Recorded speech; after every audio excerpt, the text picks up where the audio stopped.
is Tuesday, September 5th, 2023, and we are going to start by indicating who is here. Julie, go for it. Julie Jackson. Kim Chandler. Connie Burgess. Chris Wynn. Karen Winder. Clark Nelson. Rich Nye. And Nicole McDermott. All right, we are going to go ahead and jump in. We have administrative reports for our 5 o'clock session. We are going to do a little juggling though and put the special education manual updates first because Bryce has a family situation to get to. So.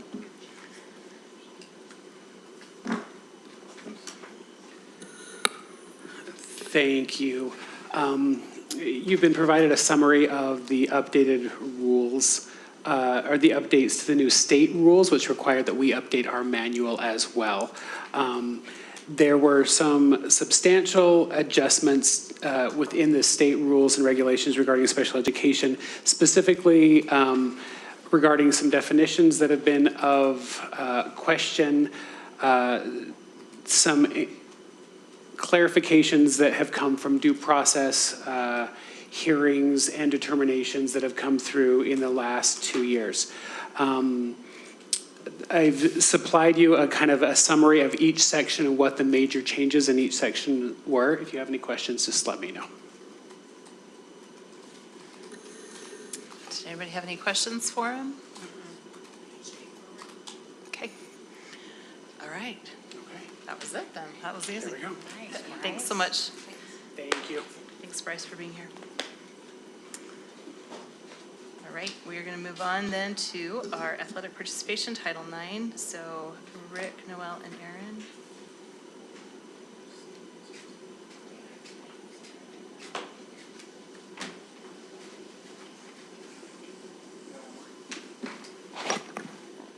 Board President, board members, I wanted to introduce Aaron Whitehead. Aaron Whitehead was recently hired. You might know him as a longtime teacher and football coach at Olympus High School.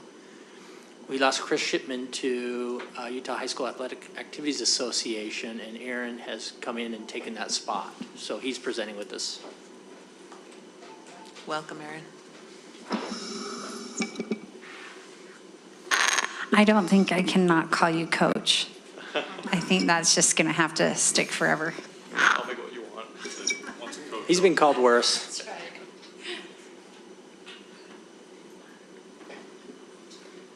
So this evening, again, similar to Bryce, we provided you with information, materials, both in compliance with Title IX reporting on participation numbers, but last year the board had also asked for some financial numbers around each school and budgets for sports, and so we had sent those to you as well, and anticipate some questions from you and have several of us so that we are able to answer.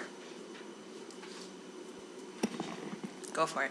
One of my questions was, it was fascinating because I got to the point, I don't know if board members did this, but I was comparing this school's swim per student to this school's swim per student. I'm seeing a lot of nodding heads because I was like, oh, I wonder if this has like an effect on the outcome. You know, the more money invested, is that team do better? So I don't know if we're looking at that metric, but my biggest question is, who is that a school base? Is particularly with high school sports. So who decides, because some schools were investing $15,000 in their football team, and others it was like $7,000. Well, that's a big difference. And so the per student investment is going to look different on the data end. Who determines what a school pays to which sport? Is that just the high school principal? Is it a committee? Yeah, so I'll get to your straight answer, but first, I think this does apply. So a challenge in providing you the numbers, and I think we have 2 years worth of numbers for you, is there some variances that happened every year. And so I think what will be telling or inform us more is a trend over time in spending. So to your example, swimming over the last 5 years, how much was spent will help out. Just because, I'll point to some years you have equipment renewal or update, so the spending is higher than in other years. And I think that trend over time will help prove that or show that. More specifically to your question, the amount isn't so much the principal's decision as it is what does that school fundraise.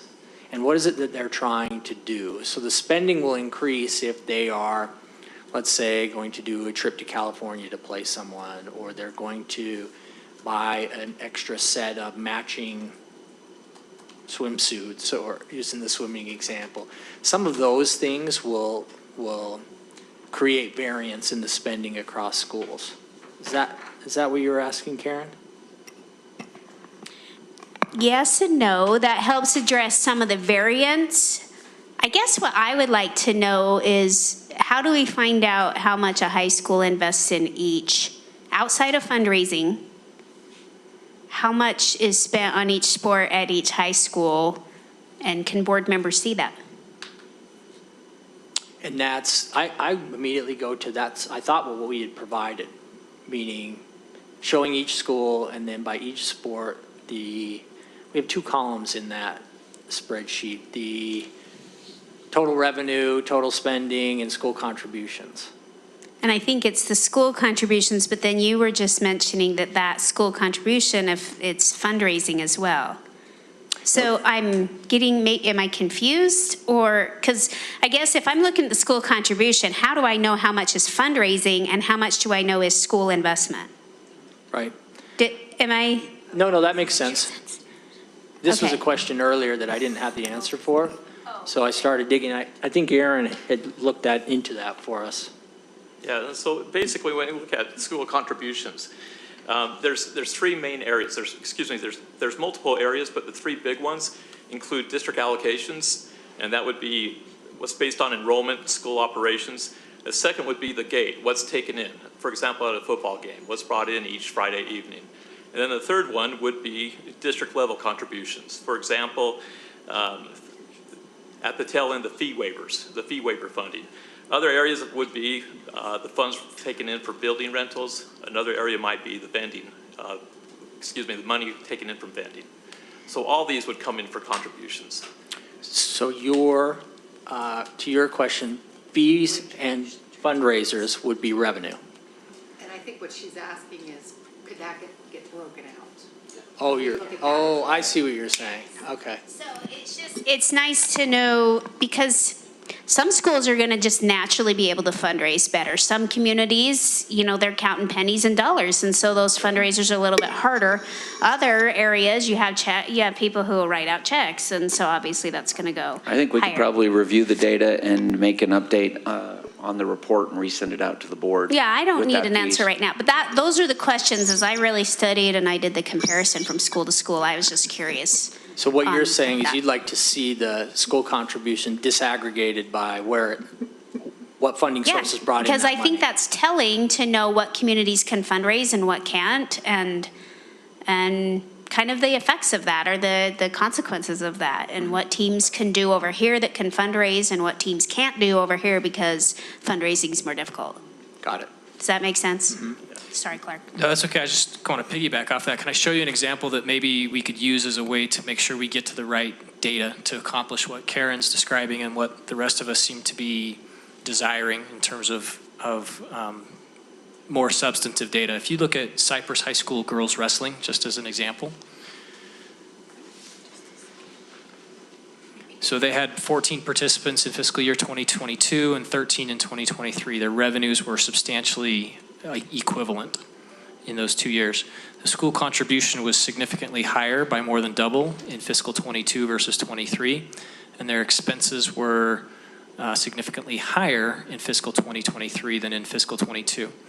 The funding the school devoted per student makes sense to me if I only look at the school contribution column, because the school contribution is roughly double in 2022 versus 2023, and so is the funding the school devoted per the student.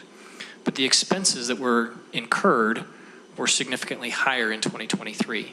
So I'm not there's a disconnect there for me. Which one were you looking at again? Girls wrestling, Cypress High School. So you understand where I'm coming from, the disconnect? When I see higher expenses in fiscal 23, I would expect, and the revenues are the same, I would expect the school to have had to make up that difference in larger part in 23 versus 2022. But that's not what's happening. So I'm trying to understand what is this data, the math? Yeah, Just very simply, the numbers don't comport. So is the revenue column, is that just, like, is that the fee that is paid by the students? Or what is included in that revenue column? Fees and fundraising. Fees and fundraising? Yeah, because that, good eye, Clark, I didn't see that one, but, And we don't know, to Karen's point, we haven't disaggregated, we've combined those into one. We haven't disaggregated the two. but it still doesn't add up. It's still like half as much. So where did the other expense come from? Where did that get covered from? Does that make sense? Yeah, just the math isn't working out. I won't be shy. Mr. Ipson, Oh, come on Brian, up. we probably should have just had Brian make this pre.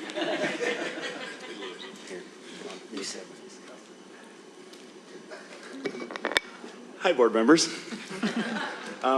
So one of the key important pieces to recognize here is that there's a beginning balance in each of these accounts, right? So potentially, this program had money that carried over from fiscal year 22 into fiscal year 23 and funded some of those expenditures in fiscal year 23. And that's one of the nuances of this that can get a little bit tricky is, you know, they could potentially show you those beginning and ending balances as well. But it's a lot of data and a lot of information to look at. But in this case, I'm sure that that's what the answer to the question is that there was a beginning balance there that was used to fund those costs. So it's my understanding, though, with the new laws around fees, we're not supposed to collect, like the fees that we collect we're supposed to spend on the students that year. So Right. how much can you carry over? Is that like gate receipts that we're carrying over? What is being carried over?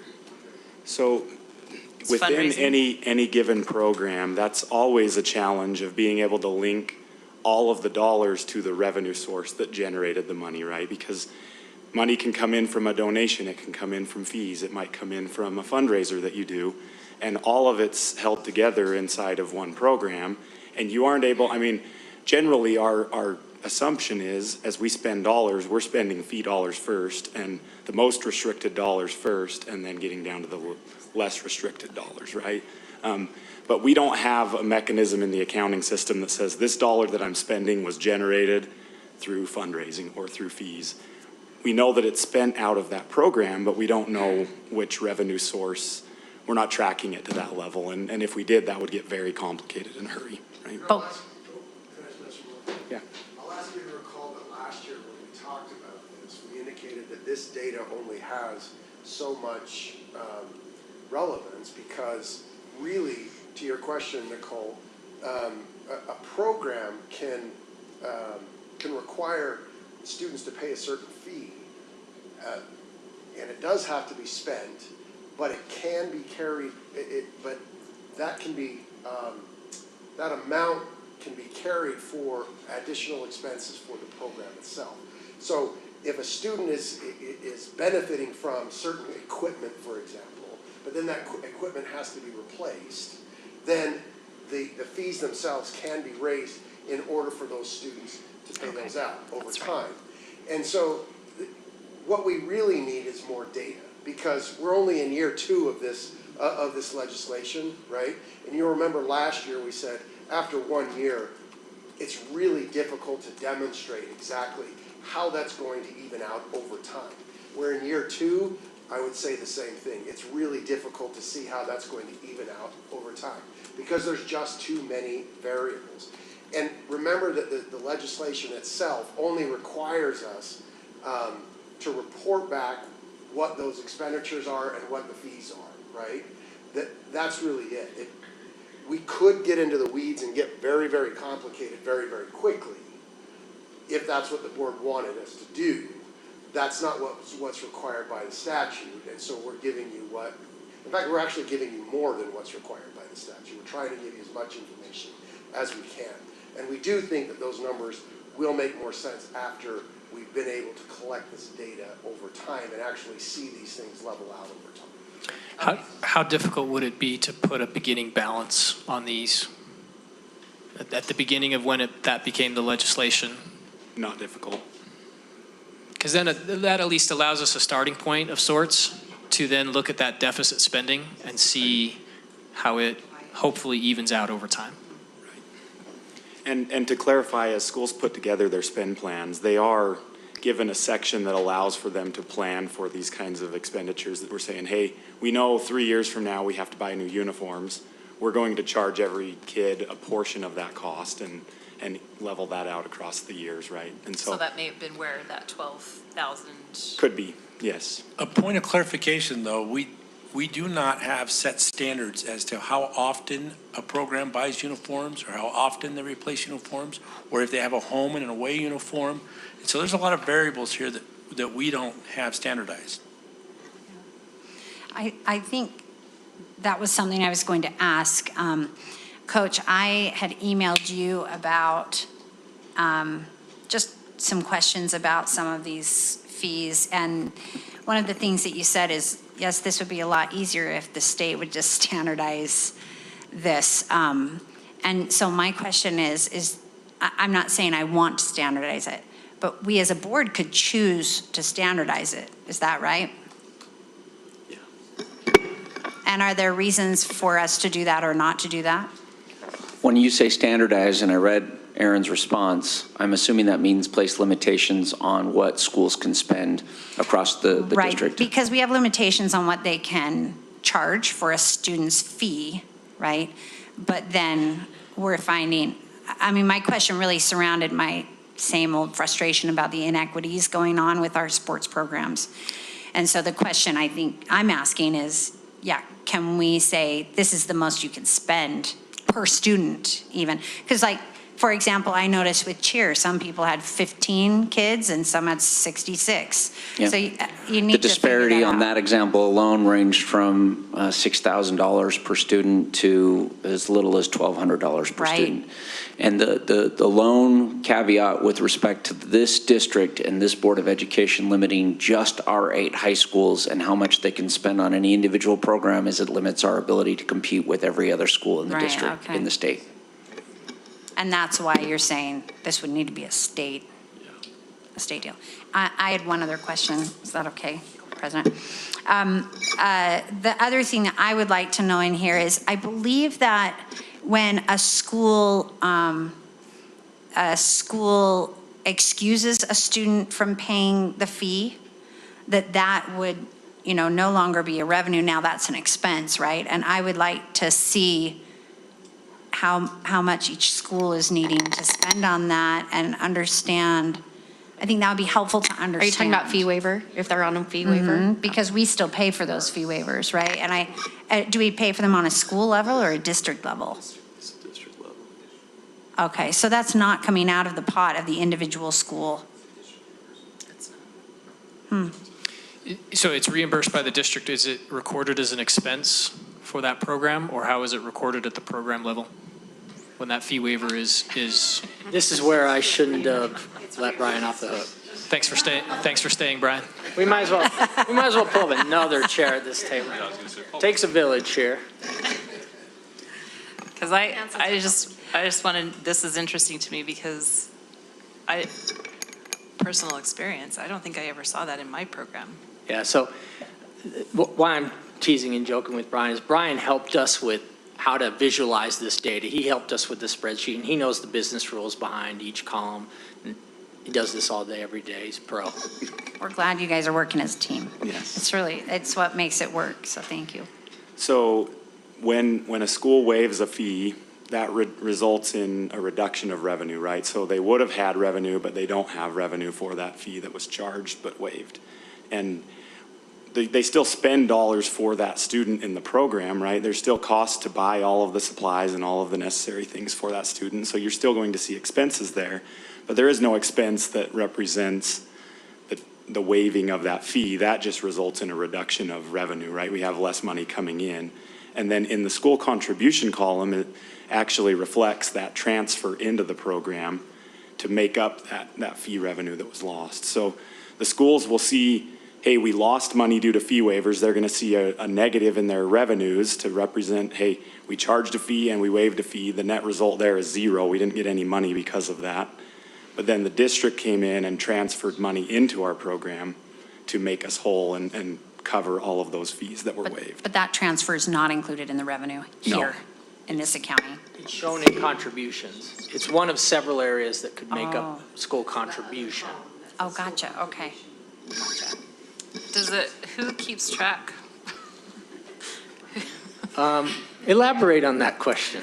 Who keeps track? Like, say I have 3 kids that are on fee waiver in my program, and that's, a hit of $500 fee on all of them.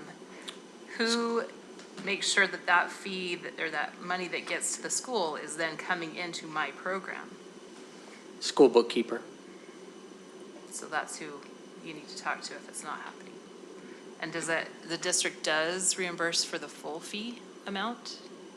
That's correct, yes. So the Yes. district reimburses 100% of the fee that's waived, and they can go in and see on their report online, if they pull up their football program, they can see, here's the fees that were collected and charged, and then they would have a deduction that shows, hey, here's a negative for fee waivers, and it's not gonna show it by student, but it's just, in total, this is how much was waived, and they'd be able to match that number up with the money that came into the football program to reimburse them for the fee waivers. And it would similarly show if there were delinquent accounts, in essence, that either were being sent eventually to collections or were still out trying to be collected by the school. Is that So fair to say? that That'd be would another be- line item?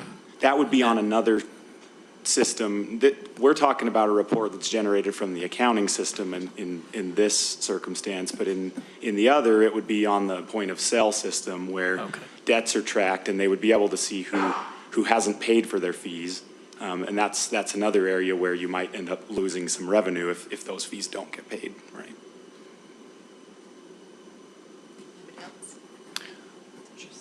I have additional questions, but I'll defer until others have a chance. Well, and mine is slightly different topic, so I don't mind waiting till you're done.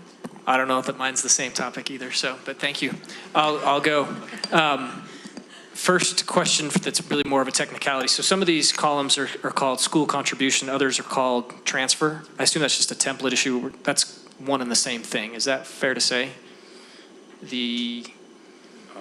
Sometimes it's called a transfer, sometimes it's called school contribution. Same thing? Same thing. Same thing. Yes. Okay. I think what we did was we changed the language to make it more understandable. It had been transfers, and we must have missed a couple. No worries. Sorry about that. No worries. I just want to make sure I'm on top of it. The next question is more theoretical. That's back to the Title IX issue. So there's a qualitative question that's asked each school that says something to the effect of, are both boys and girls practice facilities equivalent? The practice facilities that are made available to the boys and the girls, are they equivalent? And it's a qualitative question. There's no rubric, there's no criteria on how to assess that. I would venture to say that there are parents out there that would disagree with the answers that were provided by each school. How do you address that? How do you reconcile that? How do we as a board make sure that we're in compliance with Title IX if there is disagreement over whether or not the answer to that question should be yes or no? I think you're exactly right, Clark. This is just the yes or no question that the principal completed. Doug's standing up out of my peripheral, so he'll have some comments. But I think the secret to that is what you described. If the board wanted us to, we'd have to create some kind of metric to be able to quantify that. And I think to that end, what we've done is we've actually started to create and implement a Title IX athletics plan, which is intended to do exactly what the law stated. So the Title IX was never intended to fix everything overnight. Passed in 1973, we're 50 years out, right? Things still aren't, could be argued one way or the other that things, we've made progress or we haven't made progress. But the fact of the matter is, we know that we have been making progress in the district. We are now trying to track that progress, and in fact, we have a Title IX committee a Title IX athletics committee that sits down and actually tries to identify specifics with respect to facilities, with respect to the cost analysis, with respect to participation in general in boys sports and girls sports. And we're doing everything we can to promote girls sports. And in fact, there's, be happy to share with you some of our progress on that plan. It's still kind of in its infancy, but as part of the Title IX litigation that we had regarding the girls' football team, several of the things that were decided in that settlement agreement actually came from what Granite District is doing already to try to improve participation in girls' athletics. Much of what came out of that litigation was driven by the fact that our two former ADs and now Aaron really have been working to try to promote athletics among girls. I think we're straying from the question. You're talking about promotion of athletics. I'm talking about evaluation of facilities. And that is one of the areas that we are evaluating district-wide. So we get that information from the ADs, from the school ADs. That information is then passed to the committee, and that committee is evaluating how we can make improvements in those areas. So if you have a particular concern at a particular school, then that AD, that principal, should be able to float that information back to the committee where we can actually take specific action. And the committee that you're referring to is a Title IX district committee? It's a district athletics committee, yeah. And who is comprised of that, or who is part of that committee? It's actually now just shifted. It's changed because Dave Gomez replaced Charlene Louie, if you recall, and so he stepped into her position. We've had two members of that committee who actually left the district. Right now, we're actually trying to reconfigure that committee. It has me, Aaron, Dave Gomez, and Dave Vandevegate. Clearly, there are some gaps, if you didn't notice that all of the surnames in that list, none of those are females. We're actually in the process of recruiting ADs and coaches who will also be part of that committee who are females, so that we can have a district-wide oversight of the implementation of Title IX in athletics. It's not an easy thing to do, but we're working on it step by step. Yeah, I appreciate that. It's not an easy thing, and that's why I asked the question, because it's such a qualitative question that's being answered, and this is kind of our draft of what's going to become an official report for the district, and I think we need to assess as a board whether or not, are we providing the criteria in order to assess whether or not we're compliant or sufficiently or not, and that's the driver for my question. Julie had one more, and Kim has one. No, I'm gonna change my mind. Okay, go ahead, Kim. Thank you. I just was curious whether we are required to provide or prepare any other kind of reporting for any other government agency outside of this? And if so, will we hear about those as well at another time? In regards to Title IX. Title IX specific, yeah. So, I was just going to point out that the questions are appropriate. The intent, I believe, of this legislation was to initiate these kind of conversations at the board level. So really, while there are no other official requirement reports given to the board, that doesn't mean the board can't request additional information as you have tonight to either enhance this report or, as appropriate, have study sessions or other topics related or even peripherally related to this topic. That would be up to the board's prerogative.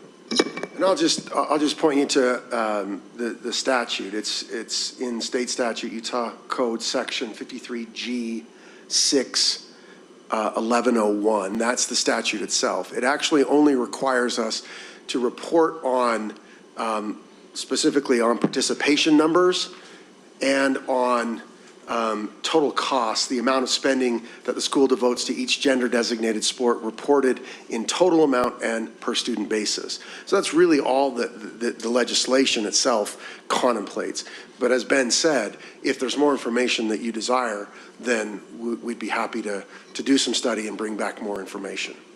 To that end, if you look on page 2 of the actual report that was provided to you, it indicates what is required and the additional information that you've requested just in the last year, and then we will add, we've added some additional pieces of information. We'll continue to add some other pieces have been requested here, again, as the board would request. And to your question again, Kim, the only other reporting that comes to mind is we do put together a CRDC report every couple of years. That CRDC report has to do with incidences of well, it's a variety of things, but but it has to do with civil rights compliance. And so it's more incidences of bullying. It has to do with student behavior. It has to do with a variety of things that's tracked by our Education Equity Department. That's really the only federal reporting. It's very, very sparse in terms of what's actually reported. These are just numbers of incidents that occurred in a variety of areas, and so it's probably less informative than say this report. But again, we'd be happy to bring you any more information that we can gather. That was my only question. Thank you.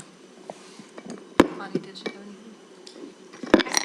I just appreciate this information. I think it's super interesting to see what schools are doing what and how many students are participating, because I think that it varies so much between our schools, just from locations to location to boys and girls. It's really interesting to me. So I appreciate this report a lot. One question I have is, it says in the report, it compares like the practice and game locations. Is that listed somewhere else, or is that something you guys looked at but didn't put in this report for us? Are you just looking at it to see if it says comparison of evaluation of designated practice and game locations. So I'm just wondering, has that been done at each school also? That's the assessment piece that we have the local athletic director and administration provide a report on. And then obviously, if there were some sort of discrepancy or concern brought to the attention, the Title IX Athletics Committee would kind of be reviewing that. So they would just review it. They wouldn't really necessarily report back to us on that, correct? If there was a discrepancy, we would be required to report back to you. In addition to a plan to address it. I think we're talking about the same question that I was bringing up earlier, which is this qualitative question at the bottom of each school's report, which says, are practice facilities for boys and girls teams available to male and female athletes on an equivalent basis? So as long as it says they're compliant, then we're good, right? We don't have any deception. Or if there's This is what I'm wondering, because I'm looking at some of our practice fields and I know they're not. That's my terrible. point, is that that's a So- qualitative question. There's no criteria to measure that. It is qualitative. There's definitely disagreement Okay. across the district that would be But I can the appropriate answer. I do Okay. see some of these responses that where in one instance it indicates there needs to be new batting cages for softball, and there's a plan in place to provide those. So you will see in each of those sections, sometimes there is an indication of what efforts will be made to make the facilities comparable. So it just says yes or no, basically. But I mean, I'm just saying, but is there a more detailed report that we don't see, but you guys see? Oh, okay. That's all I was wondering. Again, that information is just flowing up from the schools, from parents, from teams, and we're really trying to just manage it at the district level that way. Yeah. And I understand that means that we're in compliance because we have said yes to that question, but is there any benefit to us saying, okay, compliance means this to us? Yeah. I understand this is the bare minimum, but do we want to set that standard somewhere? In terms of compliance, we just have to answer the question. What the question says or doesn't say isn't part of the state requirement. The state requirement is answer these questions. To Doug's point, historically it's been reflection on your practice and working to improve in terms of compliance around Title IX. And noted, Clark and Chris, that the heartburn around just a simple answer and perhaps looking a little bit deeper within the committee around some kind of metric, some kind of rubric to be more quantitative in that answer. And I'll just add that I think with Chris and now with Aaron, just having even these simplistic answers to the questions and having some schools that are providing some path for change, it's allowed Chris and now Aaron to start to have some reflective conversations with the schools. So at the bare minimum, that conversation has been opened up where we didn't have it before. And I can appreciate that, so thank you. I mean, our goal is actually not compliance. Our goal is that our kids, regardless of gender, have a great experience, right? So compliance, awesome. but this is what we're really aiming for, and so how do we make sure that we get there, right? We got to always make sure that we, like, because compliance is always bare minimum in schools, and it can never be enough for So our not kids, just, right? not just a 3, we want a 4. Yeah, we want a 4. Amen to that. I like it, Nicole. All right, are there any other questions? Can I follow up actually just did have one. my I'm response sorry. to Julie's Can I ask another question one? before, with respect to, unless there was some sort of statewide initiative to cap those fees, I want to go even further and just indicate that it's a very difficult environment to hire coaches right now, quality coaches. And if we were to limit those resources without providing some other avenue for our teams to be competitive, we would also perhaps also experience a drain on resources in terms of human capital, because coaches want to go to places where they can win and that they feel like it can be successful, and they don't want to go to a place that's going to have some arbitrary restraints on their ability to do so. Okay, I guess I just don't have that, like, competitive spirit. I'm like, no, we don't want to win. We want people to have great experiences. You need to go to a middle school, Julie. That's where school. I'm at. I am not a coach. That's why you're I not a guess. high school coach. That's why I'm not a coach. So there you go. That's right. You can have. Yeah, I'm wreck. I'm totally wreck. Okay, I forgot that I did care about my question. And it was that, as I look through these numbers, you know, some of the numbers of participants, total number of students, of boys participating in single-sex interscholastic sports and girls, those are usually the girls are still not equally represented there, right? Which we know. But I'm interested that in the number of sports offered to boys and girls, there are in every school 1 or 2 or 3 sports less offered to boys than to girls. And my instinct says that is because we're trying to reach out to girls and give them as many opportunities, find out what they're interested in. But I wonder how long that's sustainable, and how long is that equal? Is that the word I'm looking for? I think what throws it off is drill and cheer are considered sports. I mean, they are. I was a cheerleader. It's tiring. Cheer was added 2 years ago. And it was just added, so, Volleyball is actually being added for this. So but technically cheer so is that's gonna co-ed kinda also balance in it out. some of our schools. So I think that's where there's some discrepancy, but I think it's what Again, is you know, you're getting offered. really into the nuances because, I mean, technically, football is also co-ed. co-ed. Right. So, you know, it's a balancing act. And again, our goal is to continue to work toward greater participation for all kids, right? I mean, in particular, as far as Title IX is concerned, to overcome a historical deficiency in participation. But also, as you said, Julie, our goal is to provide as many opportunities for kids to succeed as possible. For sure.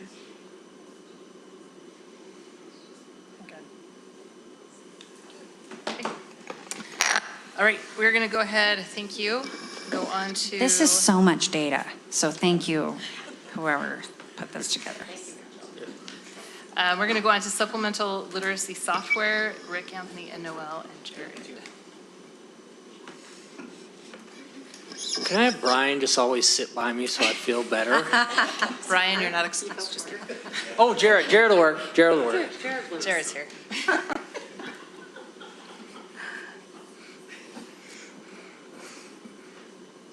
Go ahead, take it away. Again, same drill here. We provided you with some information. I want to apologize for not getting you the comments until this morning. We emailed that out this morning. We should have done that before. That's my fault. But in those, you would have seen, we still don't have a ton of comments. That's still open, and we're still continuing to collect comments for this. This is a two-part, if you will, or a two-board meeting item. So giving you a summary and comments this board meeting, just as a report, we are going to, in the study session, bring you a consent item for the purchase of these. The reason why we're doing that in a study session is currently teachers are without a solution. And so we're trying to get them the solution as soon as possible. So is this, thank you for sending those to us. Is this for elementary school? Is that what? Yep. Let me even orient you. This is a software solution, ancillary materials or supplemental materials for early literacy reading. K3, Jared's reminding me. K3, so lower grades.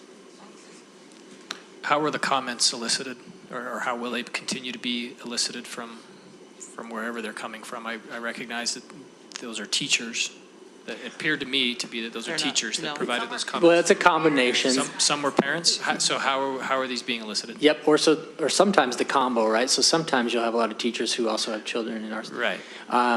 Ben has helped us with that. On our website, we have a banner letting parents and community members know. He's also sent that out. And then they click on the website. I will say we do have a sign-in requirement. So you need to be a patron in Granite School District to comment. So how long is this open for? We plan to keep it open right before the study session, just that time period where we need to send that to you in advance, all the comments. I think it'll be open a little over almost 10 days now, so that'll put us closer to a full 2 weeks, which is kind of good 3 weeks. Yeah, probably 3 weeks it will be open. Can you just briefly, Jared, maybe since you're here, can we pick your brain and you just walk us briefly through the RFP process? Yeah, specific to this one or generally? Well, generally, especially specific to curriculum and how that is adopted. Yeah. So the curriculum department typically is going to be the author of the document, and that's going to be bringing together content experts from their department and also from outside in the schools. They'll have different folks that will end up being part of committees that will ultimately be the evaluation committee. This particular one was done differently. Without going into a lot of detail, we used the state office's RFP that they had used for the same products last year. And so this one was not very, it wasn't originally authored by Granite. We just Granitized it. So we've made that an official word now. But excuse me, but generally it is our document. We will pull from other districts at times if we know someone's recently gone through a similar procurement, use that as kind of foundational information. And then the RFPs are released publicly once we have a document that the committee is comfortable with. And that is released for a stated period of time required by law, and then we go through the process of evaluation and selection. What that typically looks like is there's a lot of times the mandatory minimum requirements that will indicate you've got to be able to do these things for us to continue to look at you. If they pass that phase, then it is an evaluation regarding their technical capability to accomplish whatever the stated criteria were in the RFP. Then those vendors are typically whittled down further, and we have presentations, and they actually will come in and show us what it is that they have. And that takes usually a day to a couple days of employee time. And then from there, we come up with a score, and that score is then given to me as a final score from the committee. I then do the costing portion. The committee doesn't look at cost so that they don't have a bias. And then we add the cost and the technical scores together. That derives the final score. That score is what's presented to you as a recommendation from the committee for award. And as we're collecting parent comments, are these used as part of that score? Great question. So the parent comment piece is new to what we're doing going forward. So legislation was passed recently, and that is what we're now complying with. That was this past legislative session. And so this is literally the first time that we've done this portion. So we were all behind the scenes figuring out how do we do this. So, but that's what's occurring now. And so that information is brought to you. It allows for both parents and teachers to be able to communicate their feelings about the proposed adoptions. In this case, there happens to be 4. That's going to be unusual. We would normally just have 1 for the adoptions that you'll see. But it allows you to see that information, to let there be public discourse regarding that, so that when we actually get to contract and we are using that, we can say that it's been vetted, I think, further than things have previously. I was going to say, just asking some teachers as I went through those comments, and I'm like, what do you think about these two, the two big ones that rose to the top here, and getting some comments from those. I just wonder how that's going to be weighted, like parents who've had the experience, but also teachers with that. Yeah, so to that, with this one, it is going to be handled a little bit differently. There intentionally are multiple contracts being awarded because we're not telling any school what product they should have. Rather, it's going to be a school choice. The contracts that the state office had awarded last year were done similarly, and the state just, they ordered those and paid for those directly. It's just been moved down to our level now, but we're maintaining the same ordering process. So before we actually had to do our own, we had already done a survey. We already know what schools were wanting, and we were ready to proceed, and then we had to proceed doing our own contracting process. But that's the intent, is that schools will choose. So hopefully that school administrator is working with their teachers to be able to understand what they wanted when they told curriculum what they'd like to order. Will they be given all 4 options as a school? Yes, and you see this in the comments a little bit where the person responding misunderstood and was lobbying for, I want this one of those 4. You see that in the comments, so there's a little bit of a disconnect there. But structurally, we're going to acquire 4 choices, and as a school, they're going to choose at their school level which of those they want to use. So Connie, to be clear, they'll choose one, except that one of the products is geared primarily towards kindergarten. So there may be an option where a school has 2, but they're not going to have all 4 at their school. They'll choose one primary product.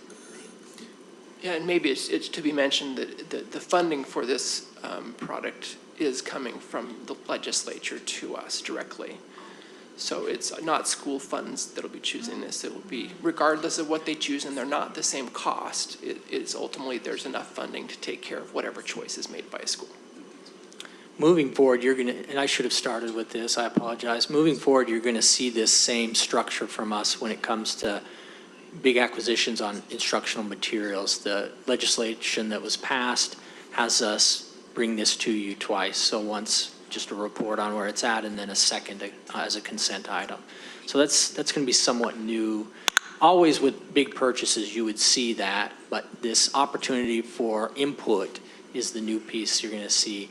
For us, it just means we have to think ahead a little bit and plan ahead for having it available to teachers, and then having brought it to 2 board meetings as well. So just a new process. Correct me if I'm wrong, we've always had it available, like, for curriculum approval, right? We just haven't had we haven't gotten the parent feedback, but it's been open for parents to review before, is that right? Not always? Well, sex ed materials, so sex ed ed, materials okay, so for a it's just long the time sex ed have been set materials? that way. But for other big adoptions, it hasn't had that out there for parent review and comment portion. That is new. It hasn't been a broad review. We've always had parent input on the committee, on the Okay, evaluation. I guess RFP committee. that's where I'm, yeah. Okay, yeah, RFP committee, we've always tried to have parents. Okay. So I have a question with, as our students go from school to school, and one school chooses one way, and in 2nd grade they go to another school, are they close enough to get the same type of thing? Or are we going to find that one's better and one's not, so the student's going to be lacking? All of the products have met the RFP. So they all have met a pretty rigorous set of criteria that we designed based on the legislation and based on what we expect. So they're similar. That's the reason we had an RFP, is because they are competitive with each other. I think where you'll find a difference is how different schools how kids like them or parents like them, and you saw that reflected in the comments. Some are a little bit more gamified, others are a little bit more scientifically built, and so I think that's where you'll see the difference. But kids are adapting to these kinds of apps all the time, and so I don't think you're going to see a big disconnect in the ability to access the app.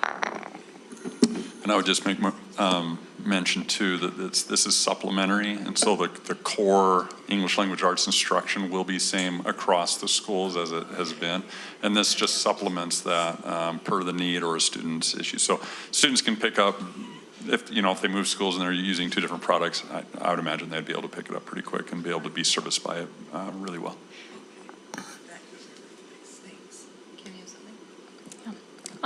Can you expound more, and I guess just preface my questions with, I know I've asked some of these to you already, but for the benefit of those listening tonight, can you expound more on the two sections of Utah code that you referenced in your agenda item letter? What laws are we looking to follow here? What do they require of us? I'm not as good as the superintendent in memorize. He's so good at this. He just makes it up. I could. Yeah, He's like HB 292. Okay, yeah, okay. Maybe I should. And we're all like, yeah. Swear it's not real. Nobody facts. So Kim, I'll have you help me a little bit with those two. The one is the newer legislation from,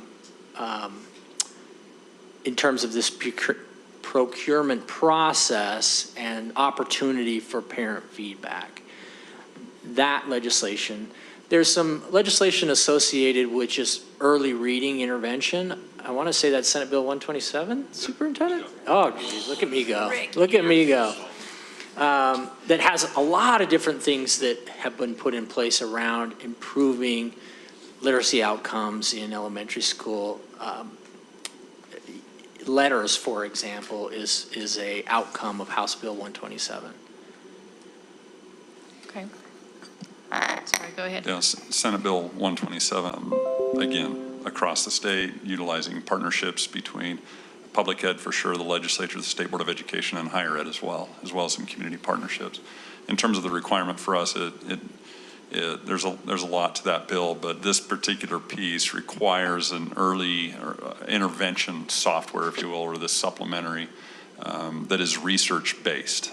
And that is really the requirement, and per the RFP and how it's written, the companies had to meet those requirements. And by research-based, they have to show that when it's being used with fidelity, then it yields student outcome and has a positive student impact. So there's that requirement.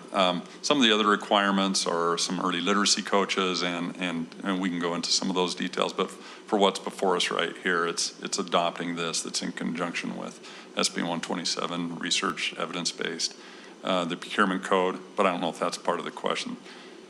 No, I mean, I think you hit on the main points that I was looking for there. I wanted to specifically follow up on that though and ask, so does it require us to be looking for science of reading based programs? Because that seems to be what we've done, right? That's in the RFP, and in every single one of these, we're specifically science of reading, even though there are other, I think you could argue, research-based methods and approaches out there. There's all kinds of various options that all have research behind them. So does it require us to use science of reading specifically, or is that a choice we've made? So science of reading, I look to Noelle a little bit. She's smiling at me like, let's see how he answers that, right? She did her doctorate in early literacy, so she's much more the expert than me and can cover for me or back me up here. But yeah, that's generally the theme across 127, and even in this software acquisition, both legislation are asking or calling for that type of research-based approach. And we see that in letters being the big professional learning and adjustment in pedagogy that we put into place over the last couple of years. Okay. And then another question I had was regarding the vendors that we ultimately end up using, and whether we do any kind of vetting on who those vendors are and the public, how they publicly present themselves, right? What they stand for publicly, and whether we have any of that in our RFP. Jared? So the components of the vendor requirements don't go into those areas. So in our RFP, that's not an element of the RFP. There are vendor requirements, but not specific to what you just asked. Kim, if I may, in the bill on line 559, it says each LEA will adopt a science of reading curriculum and intervention programs as advised by the science of reading panel. So the panel put all the curriculum and suggestions forward. And that language comes out of code, is what you're reading? Thank you. Yep, thank you. Okay. I think that's all I had on here for today. Thank you. I had a question. So if we're already planning to purchase these 4 programs, us receiving this input from parents is, to me, rather irrelevant, because I'm going to say, well, yeah, if you love this one, yeah, you go tell your principal. It feels like principals are the people who should be receiving this parent feedback. And I know that if I'm a patron and I'm getting a district email, or I can't remember how we solicited this feedback, I'm not going to listen to it. But if my principal asks me for it, I'm going to tell that person, this is the one that has worked best for my kids. And I also just want to say that in the last school year, I had 3 parents come to me and say, I moved to a school, they don't have the software that was so good for my kid. Can I get them a user account somehow? So 3 people saying that to me says, that's like significant to me about this issue. So there are parents out there who really care, and I think that if they thought that they could have a say in their school, they would want to. So I'd love comments on that. I think that's a great point, Julie. We're happy to share that with principals. In the comments we've gathered, you do see a little bit of a theme of a least preferred out of the 4. And I think that could be very informative for principals. And I would hope that a principal would be encouraged to get feedback from parents about this, because I do think they care, and teachers, right? Right. Yeah, I was just going to add, we've already, Becky Monson, who's my Associate Director over Literacy, we've already taken those comments, assigned what schools the patron is from, and we're already forwarding that information to the principals. So we see this as an opportunity to share really relevant information with principals so they can make an educated decision. Thank you. And maybe quick, Julie, the other component of this is that there are softwares beyond this. And that schools and classes are making individual choices on as supplemental. And so the reality is, yes, you go from this school to that school, and that software doesn't exist over here because they haven't prioritized that as a need. And so I think those are the type of things that if you do hear that, you want to let them say, administrator, this is an opportunity. These people are liking this. And there are literally hundreds and hundreds of those. And they do have just small amounts of dollars to spread on those. But it is something that if they have that comment, they should pass it up. And if my school uses Amira and I want to use Alexia, or no, not Alexia, Lexia. Yeah. Sorry, that's my niece's name. Then I can't get my kid a Lexia account, right? No. Just making sure I was, okay. That's the information I've been giving. It would be school-based, yes. Okay, thanks. All right, thank you. Thank you for being here. We appreciate it. Just so board members, you're aware, we had to get through all of these before the September meeting because they have to be approved. The Title IX has to be sent off. We had to get through this because they're wanting to get the software approved as soon as possible. So all of this stuff just needed to get done really fast. So thank you for your patience and getting through this. We sent out to you the capital and construction update as a presentation, and we said if there was any absolute pressing questions or needs for you to discuss anything, let us know right now. Otherwise, we are going to go ahead and move into executive session, a very brief executive session. So is there anything that is pressing and? Okay. All right. Thanks for being here, you guys. Appreciate it. Board President, could I make a point of order really Yes, quick? please. We did have a request for public comment on that last agenda item. However, I don't see that individual present. So if she does show up, I just given her a chance here in case she were to show up. We can certainly put that off for the regular open comment time. Okay, thank you. So we have the need of an executive session to discuss the purchase, exchange, or lease of real estate property. And so I will entertain a motion to that end. I so move. Second. All right, we've had a motion and a second to move to executive session to discuss the purchase, exchange, or lease of real property. This is a roll call vote. Please state your name and. Juliet Jackson, yes. Kim Chandler, yes. Connie Burgess, yes. Swin, yes. Karen Winder, yes. Clark Nelson, yes. Nicole McDermott, yes. All right. Are we staying here? Are we going somewhere else? Yeah, we're just going to stay here. It should be super fast.